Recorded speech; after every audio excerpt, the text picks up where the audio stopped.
बच्चा आयांश पिछले 8 वर्षों से संत श्री आसाराम जी बापू गुरुकुल में अध्ययनरत है। क्योंकि आज के कलयुग के दूषित वातावरण में जहाँ बच्चे मोबाइल में गेम खेलते हैं, फ़िल्में देखते हैं, हमारा बच्चा ना सुबह उठ के सबसे पहले ईश्वर का ध्यान करता है। केवल बच्चों को लौकिक ज्ञान प्राप्त हो बल्कि उसको अच्छे संस्कार भी मिले ताकि उसका एक उज्ज्वल भविष्य का निर्माण हो।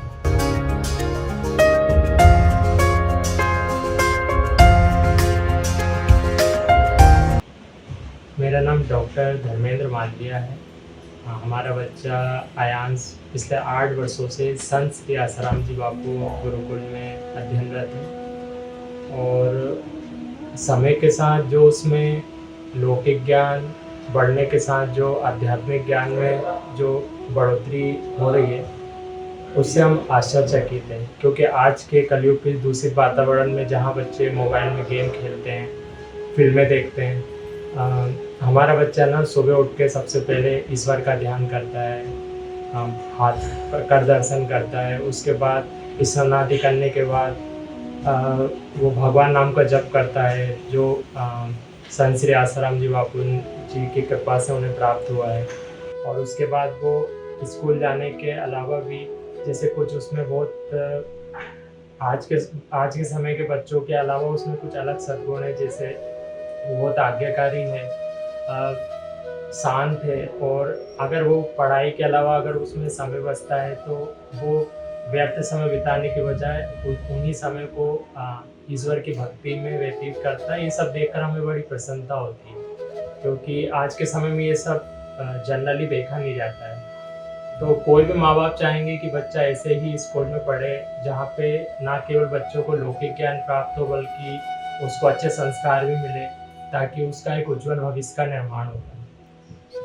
तो आध्यात्मिक शिक्षा अभी इस समय ज़रूरी है क्या स्कूलों में?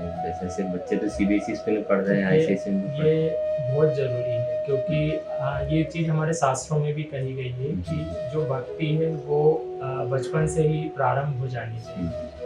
तो जिसमें बच्चा जैसे-जैसे लौकिक ज्ञान से आगे बढ़ता जाए, वैसे-वैसे उसमें आध्यात्मिक समझ और ज्ञान भी आता है। और बल्कि हमें बहुत गर्व महसूस होता है जो बच्चों में परिवर्तन आए हैं संत श्री आसाराम जी बापू गुरुकुल में पढ़ने के बाद। तो जब आध्यात्मिक संस्कार होते हैं तो उसमें ज्ञान होता है कि उतार-चढ़ाव जीवन का एक हिस्सा होता है।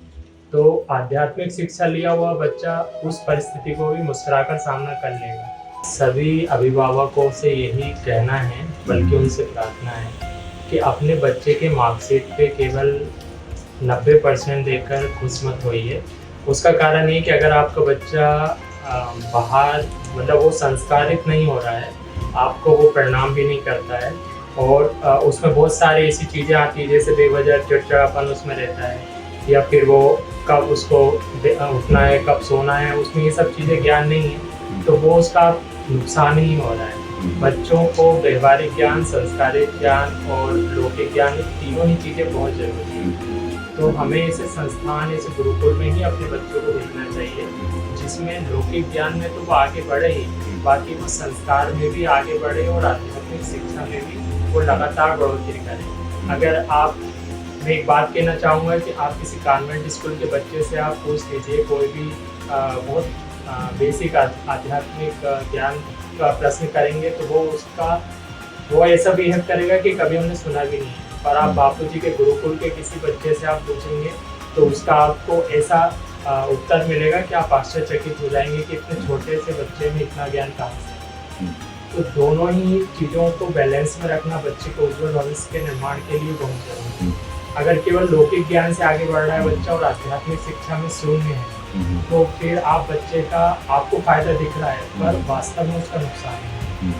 इसलिए सभी अभिभावकों से प्रार्थना है कि संत श्री आसाराम जी बापू गुरुकुल में ही बच्चों को आप ऐसे ही स्कूल और गुरुकुल में प्रवेश कराएं ताकि बच्चों का लौकिक ज्ञान तो आगे बढ़े ही और आध्यात्मिक शिक्षा में भी, आध्यात्मिक ज्ञान में भी वो बच्चा बढ़ोतरी करे।